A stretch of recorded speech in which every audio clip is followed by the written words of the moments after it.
Ramayana Kishkindha Kanda 11th సర్గలో 65 shloka నుంచి.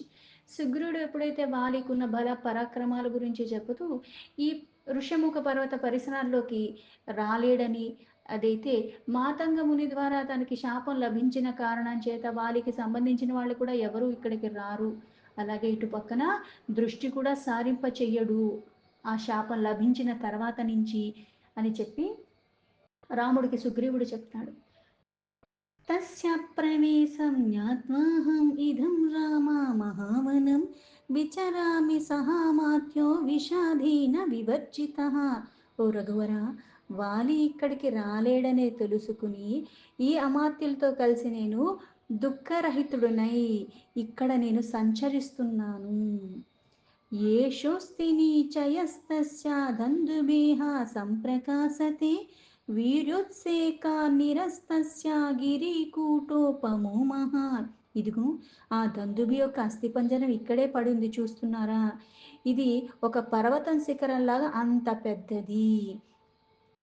దీన్ని వాలి తన బొట్టన వేలుతోనే దీనికి ఇంత దూరం వచ్చి పడేలాగా విసిరి పాడేశాడు. అంటే ఇంత పెద్ద ఆకారాన్ని అంత అవలీలగా తన బొటకనేలి బలంతోనే ఇంత దూరం విసిరాడంటే వాలికి ఎంత బలం ఉంటుందో అన్నట్టుగా చెప్పాడు. ఇమే చ విపులాహ సాలాహ సప్తశాకావలంబినః యత్రేకం ఘటతే వాలి నిష్పత్రయీతు మూజసా. రామ, ఇదిగో ఇటు పక్కన చూడండి, ఇక్కడ విశాలమైన చాలా దృఢమైన 7 మద్ది చెట్లు ఉన్నాయి. ఆ మద్ది చెట్టు యొక్క కొమ్మలు కూడా ఎంతో దూరం వరకు వ్యాపించి ఉన్నాయి.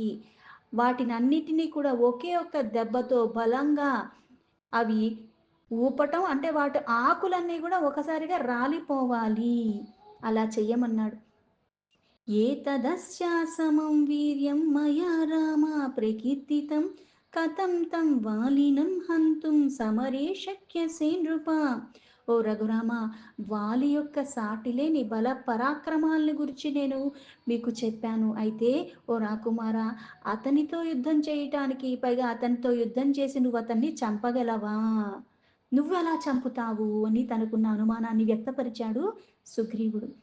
తతబ్రువాణం సుగ్రీవం ప్రహసన్ లక్ష్మణో బ్రవీత్ కస్మిన్ కర్మణి నివృత్తే శ్రద్ధాధ్యా వాలినో వధం.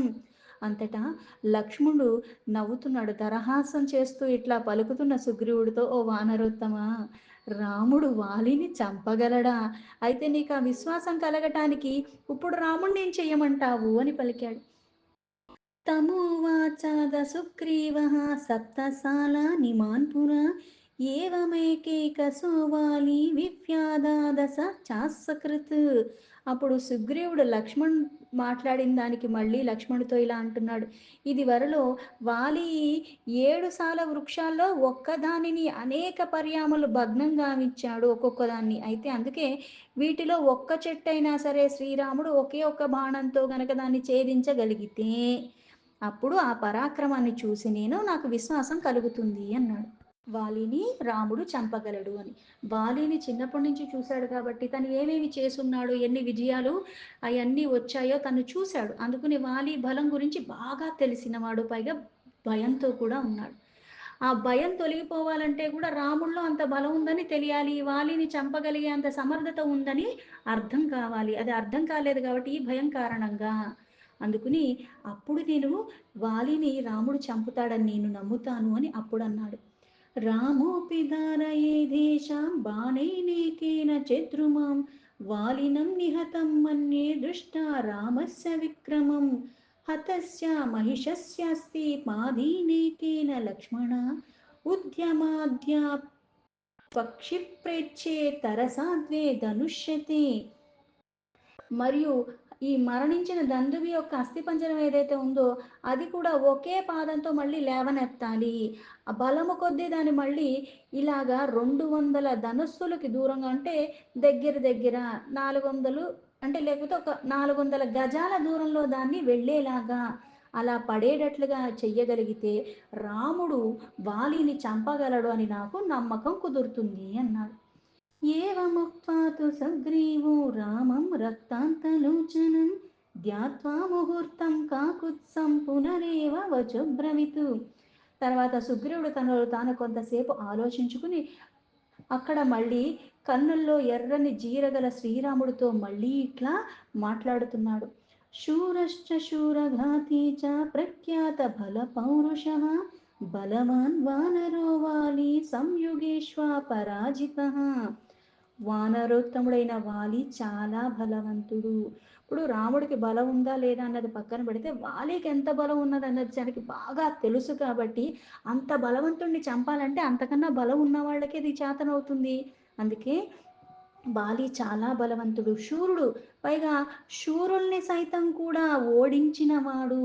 అందుకే అతని పరాక్రమ పౌరుషము ఎంతో ఎక్కువ. పైగా ఇక్కడ ఎక్కువే కాదు, వాసికెక్కినవాడు. అంటే బాగా అందరికీ తెలుసు. ఎందుకంటే తను చేసిన క్రతువులు ఎటువంటి, అందుకే ప్రసిద్ధి చెందినవాడు. యుద్ధంలో ఓటమి అన్నదే వాలికి తెలియదు. దృశ్యంతే చాస్య కర్మాణి దుష్కరాని సురైరపి యాని సంచిత్య భీతోహం ఋష్యమూకం సమాశ్రితః. లోక విదితమైన అతని సాహస కృత్యాలన్నీ కూడా దేవతలకి, అంటే దేవతలకి అసాధ్యమైనవి కూడా చాలా చేసి ఉన్నాడు వాలి. అందుకే వాటిని పలుమార్లు తలంచుకుని భయము నాకు వేస్తుంది. అందుకే ఈ ఋష్యముఖ పర్వతంలో రాలేడు కాబట్టి దీన్ని ఆశ్రయించుకుని నేను ఇక్కడ ఉంటున్నాను అన్నాడు. అంటే వాలికి చేసిన కొన్ని వాటిలో ముఖ్యమైనవి అని చెప్పటానికి కూడా ఇట్లాంటి పరాక్రమాన్ని చూపిస్తూ చేసినవి దేవతలకు ఏదైతే అసాధ్యమైనవో. 4 సముద్రాల్ని అవలీలగా చుట్టి రాగలడు. పర్వత శిఖరాల్ని ఎన్ బంతుల్లాగా ఎగిరివేసి మళ్ళీ పట్టుకొనగలిగిన అంత బలం ఉన్నవాడు. ఇంత మహాశరీరం కలిగిన దందుభిని కూడా చంపినవాడు. చంపటమే కాకుండా ఆ శరీరాన్ని, ఆ కళేబరాన్ని మళ్ళీ ఒక యోజన దూరం వరకు పడేటట్లుగా విసిరివేసినవాడు. పైగా ఈ మద్ది చెట్లని కూడా భేదించినవాడు. అవి కూడా మళ్ళీ అవలీలగా చేసేసింది సాహస కృత్యాల్లో అవి కొన్ని. సమజేయం అదృశ్యం చ వానరేంద్రం అమర్షణం విచింతన్న ముంచామి ఋష్యమూకమహం ద్విమం. వానరేంద్రుడైన వాలి జయించటానికి వీలు కానటువంటి వాడు. అంటే ఎవరితో అయినా యుద్ధం వాళ్ళు వచ్చి చేసినా తినేళ్ళు చేసినా విజయం వాలీకే వస్తుంది. అందుకని వాలీతో యుద్ధం చేశాక జయించటం అన్నది అసాధ్యము. సాధారణంగా అతన్ని ఎదిరించటమే అసాధ్యము. అతడు మళ్ళీ క్రోధ స్వభావం కలిగి ఉన్నవాడు. అతన్ని తలుచుకున్నంత మాత్రం చేతనే నాకు గుండెల్లో దడొచ్చేస్తుంది. అందువల్లనే నేను ఈ ఋష్యముఖ పర్వతాన్ని విడిచిపెట్టి వెళ్ళుట లేదు అన్నాడు. ఉద్విగ్నః సకింతశ్చాపి విజనామి మహామనే అనురక్తేహ సహామాత్యేహ హనుమత్ ప్రాముఖ్యేర్వరేహ. అతని వలన ఎప్పుడు ఎలాంటి ప్రమాదం ముంచుకొస్తుందో అన్న భయంతో ఆందోళనలో ఉంటూ ఇక్కడ నేను తిరుగుతున్నాను. హనుమంతుడు ఇటువంటి వానర ప్రముఖులు నాకు సచీవులు, సర్వసమర్థత కలిగి ఉన్నవారు, నా మీద అనురాగంతో ఉన్నవారు, వారు నాకు తోడుగా ఉన్నారు అన్నాడు. ఉపలబ్ధం చ మే శ్లాఘ్యం సన్మిత్రం మిత్రవత్సల త్వమహం పురుష వ్యాఘ్ర హిమవంతమివాశ్రితః. మిత్రులకు అండగా ఉండే ఓ రామ, నువ్వు కొనియాడదగిన ఉత్తమ మిత్రుడివి. పురుష శ్రేష్ఠుడివైన నీవు నాకు స్నేహితుడిగా లభించటం నా భాగ్యము. హిమవంతుడిలాగా మహోన్నమైత నిన్ను నేను ఆశ్రయించి ఉన్నాను అన్నాడు. కింతు అస్య బలజ్ఞోహం దుర్భ్రాతుర్బలశాలినః అప్రత్యక్షం తు మే వీర్యం సమరే తవ రాఘవ. ఓ రఘువీర, నా సోదరుడు వాలి చాలా దుర్మార్గుడు. అతడు బాగా బలశాలి. అతన్ని బలపరాక్రమాల గురించి నాకు బాగా తెలుసు కాబట్టి, అందుకే యుద్ధంలో కూడా నీ శక్తి సమర్థతలు ఎలా ఉన్నాయో నేను చూడాలనుకుంటున్నాను. ఎందుకంటే వాలిని నేను దగ్గర నుంచి చూశాను. నీకు కూడా ఎంత సమర్థత ఉందో నాకు తెలియాలి కదా అన్నాడు. న కల్వహం త్వం తునయేన అవమన్యేన భీషయే కర్మభిస్తస్య భీమేస్తు కాతర్యం జనితం మమ. ప్రభు, నిన్ను వాలితో పోల్చడం నిజంగా నా ఉద్దేశం కాదు. నిన్ను చులకనగా భావించటం కూడా నా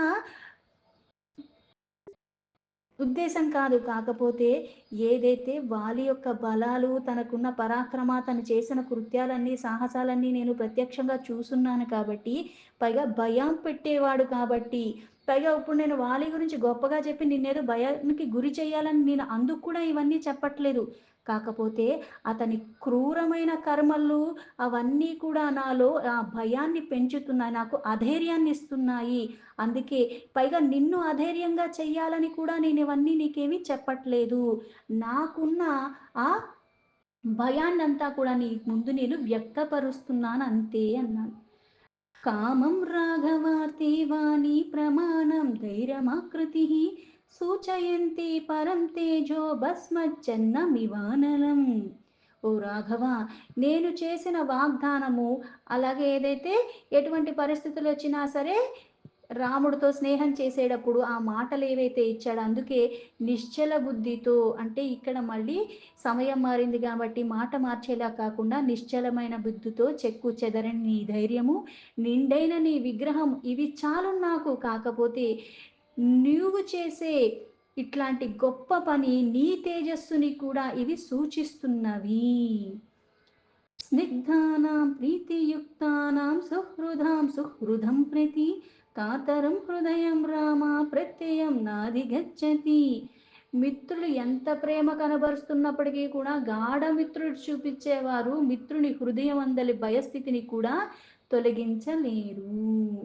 అతనిలో పూర్తిగా విశ్వాసాన్ని నింపలేరు. యధి బాణేన భేత్తా త్వం సాలాన్ సప్తాధ్యనాఘవ వాలినం సమరే హంతుం సమర్థస్యాత్ తతో భవాన్. పూజ్యుడివైన నువ్వు ఈ 7 మద్దు చెట్లు గనక ఒకే ఒక బాణంతో ఛేదించినంత మాత్రమే నువ్వు యుద్ధంలో వాలిని చంపడానికి సమర్థుడు అని నేను విశ్వసిస్తాను అన్నాడు. తస్య తద్వచనం శ్రుత్వా సుగ్రీవస్య మహాత్మనః స్మితపూర్వమధో రామ ప్రత్యువాచ హరిం ప్రభుః.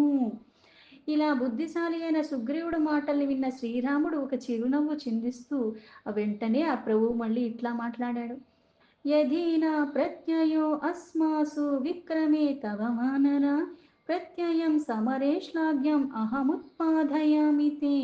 ఓ వానరోత్తమ, పరాక్రమ విషయంలో నా యందు నీకు విశ్వాసం కుదురుకోవటానికి యుద్ధ సమయంలో నా శక్తి సమర్థ్యతలపైన కూడా నీకు పూర్తి నమ్మకం నేను కలిగిస్తాను అన్నాడు.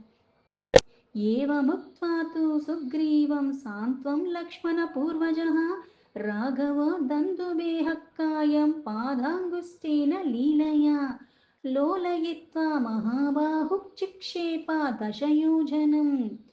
ఇలా చాలా భుజబలశాలి అయిన శ్రీరాముడు ఇట్లా సుగ్రీవుడికి చెప్పిన తర్వాత ఆయనకి విశ్వాసం కలిగించటానికి తన కాలి యొక్క బొట్టుకిన వేలుతోనే దందుబి యొక్క అస్థి పంజరాన్ని అవలీలగా లేవనెత్తాడు. ఈ లేవనెత్తటమే కాకుండా అది మళ్ళీ 10 యోజనాల దూరం కూడా పడేటట్లుగా చేశాడు. ఇప్పుడు ఎలా అయితే వాలి 1 యోజనం దూరమే విసిరాడు, అదే రాముడు 10 యోజనాల దూరం, అంటే దానికి పదొంతుల బలాన్ని చూపించాడు. असुरस्य तनुं शुष्कं पादाङ्गुष्ठेन वीर्यवान् क्षिप्तं दृष्ट्वा ततः कायं सुग्रीवः पुनरब्रवीत्. రక్త మాంసాలు లేక ఎండి డొల్లగా ఉన్న ఆ దందుబి యొక్క కళేబరాన్ని శ్రీరాముడు ఇట్లా చిమ్మివేయుట్లుగా చేసేసరికి సుగ్రీవుడు స్వయంగా దర్శించాడు. ఇప్పుడు కొంతమంది యొక్క బల పరాక్రమాల నుంచి కొంతమంది మనం విశ్వసించే వాళ్ళు చెప్పినప్పుడు నమ్మకం కుదురుతుంది. ఎంత విశ్వసించే వాళ్ళు చెప్పినప్పటికీ కూడా ప్రత్యక్షంగా చూసిన దాని ప్రభావం మన మీద ఎక్కువగా ఉంటుంది. ఇప్పుడు స్వయంగా చూశాడు రాముడి యొక్క బలాన్ని సుగ్రీవుడు. లక్ష్మణశ్చాగ్రతో రామం తపంతమివ భాస్కరం హరినామగ్రతో వీరం ఇదం వచనమబ్రవీత్. వెంటనే వేడి కిరణాలు వెదజల్లుతున్న సూర్యుడిలాగా తేజస్శాలి అయిన శ్రీరాముడితో అక్కడే ఉన్న లక్ష్మణుడొక్క సమక్షంలో వానర ముఖ్యులైన హనుమంతాదులందరూ కూడా చూస్తుండగా అర్థవంతంగా మళ్ళీ ఇట్లా మాట్లాడాడు సుగ్రీవుడు. ఆర్ధః సమాంసః ప్రత్యగ్రః క్షిప్తః కాయః పురాసకే లఘుః సంప్రతి నిర్మాంసః తృణభూతశ్చ రాఘవ. ఓ మిత్రమా, ఇప్పుడు మా అన్న యుద్ధం చేస్తే మిగుల అలిసి మత్తెల్లి ఉంటాడు. అయినను అతడు రక్తమాంసాలతో కొన ఊపిరితో నిన్ను దందుబి యొక్క బరువైన కాయాన్ని దూరంగా నువ్వు చింపివేశావు. అంటే ఇక్కడ అంత మత్తులో అంత విసిరేసాడంటే అప్పుడు నిజంగా కొంచెం తాగేసి ఇవి ఉన్నప్పుడు ఎంత బలం ఉన్నా సరే అప్పుడు కాస్త సన్నగిల్లుతుంది. అయితే తను విసిరినప్పుడు ఎలా ఉన్నాడంటే రక్త మాంసాలతో ఉన్న ఆ శరీరాన్ని విసిరాడు. ఇప్పుడు రాముడు ఉత్తి కళేబరాన్ని అంటే ఒక అస్థిపంజరాన్ని విసిరాడు. పరిశ్రాంతేన మత్తేన భ్రాత్రా మే వాలినా తదా క్షిప్తమేవం ప్రహర్షేణ భవతా రఘునందన నా అత్ర శక్యం బలం జ్ఞాతుం తవ వాతస్య వాధికం. కానీ ఇప్పుడు రక్తమాంసాలు లేకుండా గడ్డి పరకలాగా తేలిగ్గా ఉంది కాబట్టి నువ్వు 10 యోజనాల దూరం వేసేసావు. అందుకే ఓ రఘునందన అట్లాంటి అస్థిపంజరము నువ్వు సులభంగా ఎగరగొట్టేశావు. అందువల్ల దీన్ని బట్టి మీ ఇద్దరిలో ఎవరి శక్తి ఎక్కువ అని చెప్పటం ఇది మళ్ళీ కాస్త సరైనది కాదు. ఆర్ద్రం శుష్కామితి హ్యేత సముహద్రాఘవాంతరం స ఏవ సంశయస్తాత తవ తస్య చాయద్భనే. అందుకే సులభంగా ఎగిరిపోయింది కాబట్టి దీనివల్ల దీన్ని బట్టి కానీ ఇద్దరిలో ఎవరి శక్తి గొప్పదో ఎవరికి తక్కువ ఉన్నదో అన్నది మనం చెప్పలేము. అందుకే రామ, దందువి యొక్క శరీరము అప్పుడేమో రక్త మాంసాలతో చాలా బరువుగా ఉంది, ఇప్పుడేమో అస్థి పంజరమే కాబట్టి రక్తం లేదు మాంసం లేదు, అందుకనే కృషించిపోయి ఎండిపోయి ఉంది, అందుకని ఇప్పుడు తేలిగ్గా ఉన్నది. అప్పటికప్పుడు ఆ భేదము ఇదే అని నాకు అనిపిస్తుంది అన్నాడు. సాలమేకం తు నిర్భింద్య భవేద్భక్తిర్బలాబలి కత్వేమం కార్ముకం సజ్జం హస్తాహస్తమివాతతం ఆకర్ణపూర్ణం ఆయమ్య విసృజత్వా మహాసనం. అయితే ప్రభు, మీ ఇద్దరిలో బలాబలాల గురించి నా అనుమానం ఇంకా తీరలేదు.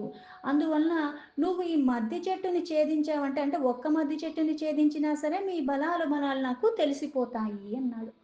ఇమం హి సాలం సహితస్త్వయా సరో నా సంశయో అత్రాస్తి విధారయిష్యతి అలం విమర్శేన మమ ప్రియం ధ్రువం కురుష్వ రాజాత్మజా శాపితో మయా.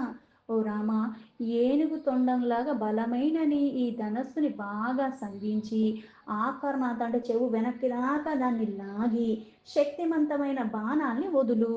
ఓ రాజకుమార, నువ్వు వదిలిపెట్టే ఆ బాణము ఆ సాల వృక్షాన్ని తప్పకుండా భేదించగలదు. ఈ మాటలు నేను ప్రమాణపూర్వకంగా పలుకుతున్నాను. ఇందులో మళ్ళీ వెనక ముందు ఆలోచించాల్సిన పని ఏమీ లేదు. ఈ నా నమ్మకం నిజం చేయటానికి నా తృప్తి కోసము నిన్ను పరీక్షిస్తున్నానంటే ఇక్కడ నేను తృప్తిపరచడానికి, నీలో ఆ సమర్థత లేదని కాదు, కాకపోతే నీ సమర్థత నేను ఎరగను కాబట్టి. యథా హి తేజస్సు వరః సదా రవిః యదా హి శైలో హిమవాన్ మహాద్రిషు యథా చతుష్పాత్సు చ కేసరీ వరః తథా నారానామసి విక్రమీ వరః. తేజోమూర్తుల్లో సూర్యుడు గొప్పవాడు, అలాగే మహాపర్వతాల్లో హిమవంతుడు మేలిమి బంతి లాంటివాడు, జంతువుల్లో సింహము మహాశక్తిశాలి, అలానే పరాక్రమ విషయంలో మానవుల్లో నువ్వు సాటి లేని వాడివి అని సుగ్రీవుడు తన అభిప్రాయాన్ని వ్యక్తపరిచాడు. దీంతో వాల్మీకి మహర్షి విరచితమైన ఆది కావ్యమైన శ్రీమద్ రామాయణంలో కిష్కింధాకాండలో 11వ సర్గ సంపూర్ణం.